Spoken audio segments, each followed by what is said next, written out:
I'm here with Tara Thornton, and she is also a member of the collective. And like I said before, we are just bringing in some members for you to hear from them, to hear what their experience has been and what it is like, and how the collective has been beneficial to them. And they all have different stories, different purposes in their own communities. And so Tara's unique in the way that she serves her church and how she's even existed in the collective. And so I'm going to have her talk about that as well. And so thanks for being with me, Tara. Absolutely. I'm excited to be here. So tell us where you are and kind of tell us what you're doing in your Sure. life. I am in a little town in southern Arkansas. I live in Hot Springs. Some of y'all might know it. It's kind of a touristy place, but I go to church and I serve as our women's ministry director in Malvern, which is, a next town over. And it's a very small town, very rural. And our women's ministry program, I'm not on staff. I am a lay leader in the church. And it's just kind of grown over the years from we just wanted like once a year just to put on a women's conference just for our church members. And that kind of grew into now we want a women's Bible study. And then we want like a full-fledged up and running women's ministry. So I'm it for right now. Yeah. And so you're doing that just as a lay leader. Do you have a team of people that you're working with, or has that built over time? That has built over time. The way it started was our pastor pulled together a group of women and said, we're going to do a conference. But really, I was the only teacher among the group. Everybody else was like, this sounds great, but they had no interest in pursuing leading it or teaching in it or creating the content for it, anything like that. So that really was all me. And then they had supporting roles with that. But now it's been 5 years since that first conference we had. And now I have a pretty strong pool of other teachers that I have built up. And some of them I've kind of twisted their arms into realizing they're a teacher. Others, they have joined the church and I've been like, perfect. You're fantastic for this. So it's built in various ways, but now there's a team of 4 or 5 other women.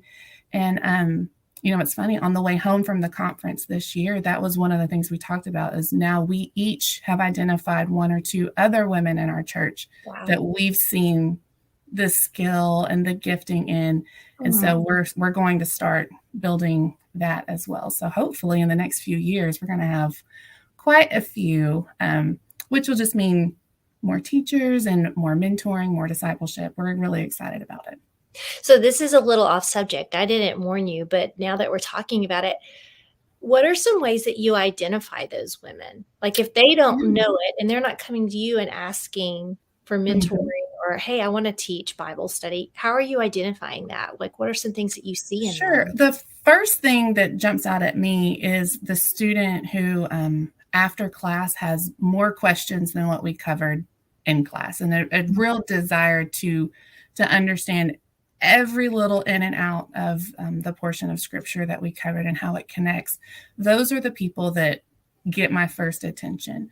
And we have a few that are like that, but there are others that have been a little more subtle. It's the person that really takes the material in and they sit in and they dwell it. And then I hear them telling other people about it and they're very excited about it. They're sharing it.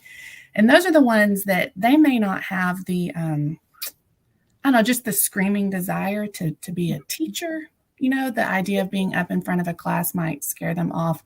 But those are my small group leaders. Those are the ones that are engaging and very conversational in how they approach the material and will lead people through the processes and the questions that we want. So those are the ones that we will work with for a little bit longer.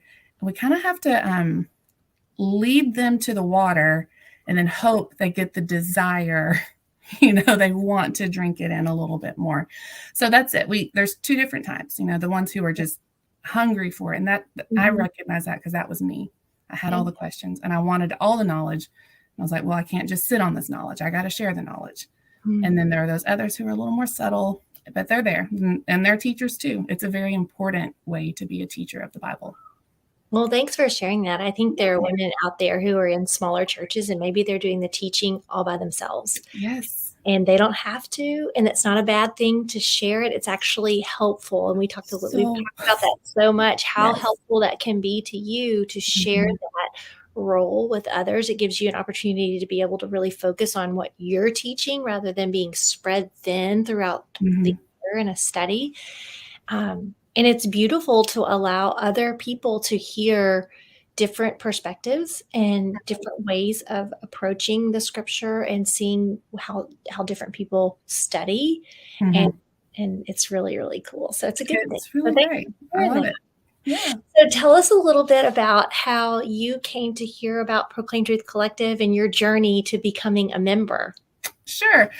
So the very first time I ever heard of Proclaim Truth was listening to a podcast. An episode of Knowing Faith was filmed at the conference for, I assume it was a breakout session. You know, I wasn't there, but I was listening to the episode and I thought, what is this conference they're speaking at? Because I think I'm supposed to be there.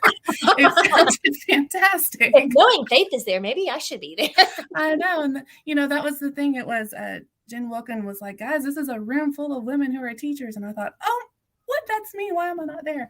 So I started following on Instagram and just kind of seeing what it was all about. And I decided to join the collective when it opened up because honestly, at that point, I really felt like I was drowning in what was being asked of me at church. Mhm. I wanted to do it and I wanted to learn and I wanted to be good at it, but I was like, I am ill-equipped. I don't have a seminary degree. I just didn't know what I was doing. So I thought this will be my tool. Mhm. And so I joined, but at the time, again, I was trying to work from home. Mhm. It was COVID craziness. My dad was sick. There was a lot on my plate just outside of ministry. And Mhm. so my experience in the collective was good in that when I had a specific need or a specific topic that I was wanting to learn about, I knew I could go into the collective and Mhm. find something to help me. And it would either put the guardrails up on I can go this far on this topic, but not that far, or it would maybe give me the spreadsheet, for example, that or maybe like the guide of how to plan an event. It was just had a lot of practical things that I needed. And so the year that there was the virtual conference was my first year to be in the collective and a conference rolled around. And I wanted to attend, but it just was not, I just couldn't do it that year. Mhm. But then the sessions started to be uploaded in the collective. And so I was getting to, I got it not secondhand, but just delayed from everybody else. And once I started listening to the teaching, seeing the types of sessions that were offered, I said, I am all in. Like, I'm going. The next time they have one, I'm there. I don't care what I have to give up. And so from that point on, I was all in also in the collective. And about that time, I think that's when we started rolling out the schedule of like once a month, there's the teaching and then a workshop and then an interview. And I was like, I'm doing all of it. I have a lot of catch up. I still haven't listened to all of it yet. And I don't know that I ever will, but I'm all in. And so that's it. What made it meaningful to you to be all in? Like, what changed? So I think one of the things that changed was listening to the sessions from the virtual conference. I learned that I could trust what was being taught in the Mhm. collective. From a theological standpoint, I realized, okay, this is all very good stuff. I can trust the information that's coming Mhm. to us. But I also saw that there's a voice of experience from all of the session leaders and all of the content in the collective, and a real heart for service in the church from Mhm. everybody who's a presenter. So all of those things kind of lined up. And for me, that just meant that this is 100% in line with where I was in ministry Mhm. too, with Yeah. wanting to be sound in my teaching and wanting to be all in the church. And it was just a way to equip that so that I wasn't at my pastor's office every day wondering what to do. Yeah, it sounds like it really, like, fit into your own personal rhythm, and it kinda, like, morphed to It be did. where you needed it to be because you were, I mean, you weren't just a lurker, you were actually participating, you were finding exactly what you need. And Mm-hmm. that's what I tell women is don't feel like you're behind because what you're investing in is a library of what you need when you need it. That's So you exactly may what it not was. need all of that content right now, but what you need right now is how to prepare a lesson or Mm-hmm. how to train your facilitators or how to write a Bible study. It's just Yes. what do you need now? Because that is where we learn. We don't just learn by just taking in information at any time. We learned through a need, like a felt need, Mm-hmm. and then finding how to support that need, and it's called I experiences. know. Yes, and there's so much of it in the collective. When you asked me to do this, I started thinking about what would I say, like what were the benefits of the collective? What do I enjoy out of it? And what Mhm, just kept coming to mind was all of these things that are in there, that the education you get, the pool of experience that you can ask questions on and gain collaboration with. Um, Even the specific, when we were planning our last conference, that was a collab session that I got to do with you and Melissa. absolutely. I got very specific, practical ways to make it better. We implemented, and it was better. I mean, that was a real thing that improved, an event in my life with the Mhm. women of my church. But all of that has led to a, like I describe it as a calm confidence in my calling now. And I Wow. don't think I had that before. I was just swimming and I wanted to be of use in the church and I didn't really know how. And then Mhm. this opportunity came up with our pastor. But now, through this process and the collective being a huge part of this process, I'm exactly where I'm supposed to be. And I feel equipped to do it. And Mhm. I have a lot to learn. I know I still have a lot to learn. Our church is always growing and changing, and there's going to be new needs pop up. But I know I have this resource to fall back on, and I have the tools in there that I'm going to need. And I've seen over and over again the Lord answer the questions that are in my heart about Mhm. what's the next step, what do we need to do, and it's all right there. So I have a confidence that it's going to be handled. It's going to be okay. That's awesome. Like, that's what we wanna be. We would be a community of women who are coming alongside one another. We're all learning. I say that in the collective a lot. Like, Mhm. I don't pretend to know everything, and if someone has a question and we're not sure about it, Melissa and I are gonna go research it. We have a question Mhm. right now about Sabbath, and that's something that we're looking into, and we're researching, and we're studying before we come back to the group and answer that question. And so it's just a rich, rich place where we can just support one another and we're all growing and learning together. And it's been so good. And I love that you got to come in. We have a chance for any of our members. You can ask a question anytime in our community. And the community is a wealth of It wise, is. wise women. It's And we're all fantastic. growing and learning, right? And then so you can ask a question in the group. You can look for what you're needing and try to find, do we have a workshop or a teaching on that and revisit that? Or you can say, hey, I'm not finding exactly what I need. I feel like I'm a special case. That's okay. Like, I am Mhm. a verbal processor. So it warms my heart when someone says, I have this idea. What do I do with it? I'm like, let's talk it out. It's great. So, yeah, Tara came in and you said you were hosting a conference and you had some Mhm. very specific questions about how that would look and how you would gather people. And then I think it was actually like what the teaching would look like. It was. We knew a general idea of where we wanted to move our participants. We want them, they're going to start at this point, and we want to move them to be at this point Mhm. before a general session. And I didn't know how best to do that. I had a lot of options. I Yeah. mean, I think a lot of women might understand the feeling of like your brain is just, Yeah. you can't make sense of it. That was me. Yeah.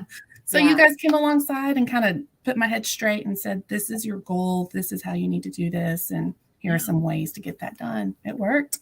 It was fun. I loved it. I love thinking about how to take people through a learning process and just walk Yes. with them through it and slow it down a little bit. And Mhm. we got to do that with your women. So I think it's a beautiful thing that we got to do. So, well, Tara, is there anything else you want to share with everyone who may be considering Proclaim Truth Collective as an option for them? Sure. I'm going to echo to them what the main conversation point was in our 5-hour drive home from the conference. So I brought 3 women with me to the conference they're not collective members. They're other women of our church that are like my teaching team that I want to start building up. And we said at various points at the conference and then the whole way home, so what we talked about, we came to the conference and I came to the collective with one idea of I want to be a better teacher or a better leader. But what we got, while that was all there, what we got was so much more. Wow. So there were moments at the conference that only God could have orchestrated that had nothing to do with teaching and leading, but answered a need that several of the women were saying, I haven't even told you guys that this has been on my heart, but there was someone who came along beside me and we were talking and they're in the exact same position. That happened to these women. This is their first encounter with Proclaim Truth. But the same thing is true in the collective, that you come for one thing, but what you're going to find is a multitude of other things that you need and you've been secretly praying about, that you're going to find that there are other women in the same boat and it's going to be okay. And they can minister to you in a way that is unique because they are in the same position you're in. Yeah, I think that's a good point. That I think it is a point of prayer and asking God for what is it that you're needing. And maybe we don't even know what we need. And I think that he will answer that as well. And I don't say that flippantly. I do really think that the Lord will let you know whether or not this is for you and whether this is the place for you, because you can't know everything that is your need for the next year. And you can't know exactly, but the Lord knows our hearts and he knows what we need and what's coming down the road, because he's amazing like that, right?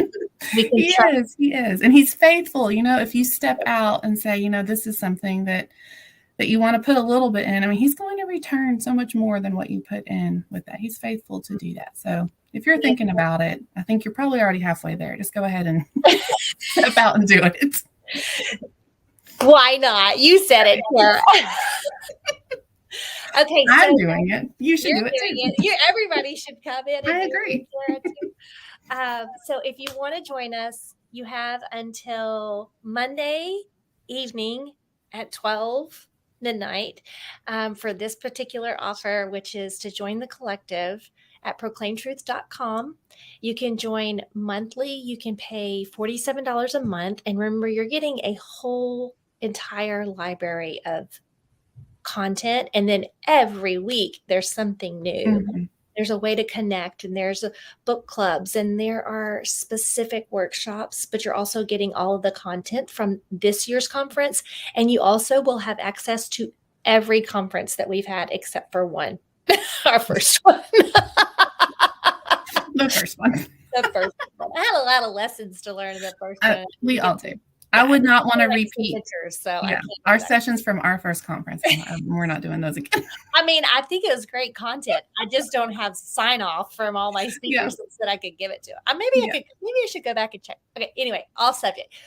$47 a month, or you can pay for the entire year and get 2 months free. So you're paying $470 and you get 2 months free, which is a great deal. So we will not have an annual offer after this. So they will move to monthly from here. So if you want 2 months free, sign up for the annual, right? And we're going to be going in to discuss more the doctrine. So we did Doctrine of the Church at the conference, and you will hear all 5 of those sessions throughout the year, but then we have 7 more months. And so we will go even deeper into the doctrine of the church and fill in the holes of what we weren't able to discuss in those 5 sessions. There's so much to talk about. So that will be coming throughout the year I'm excited.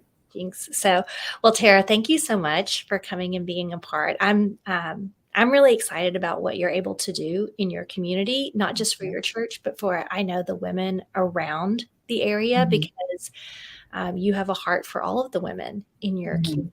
And that's really special to me. I was born in Arkansas. I got married in Hot Springs. It's a great place. It's a great place. So there's something endearing to what you're doing in your community, and I love it. Well, thank you. I Thank you so appreciate you guys too so much. You have no It's idea. been So a thank joy. you. It's been a joy to get to know you. So more women need to come in and hang out with you. Oh, great. I'm having Thank fun. you so All much.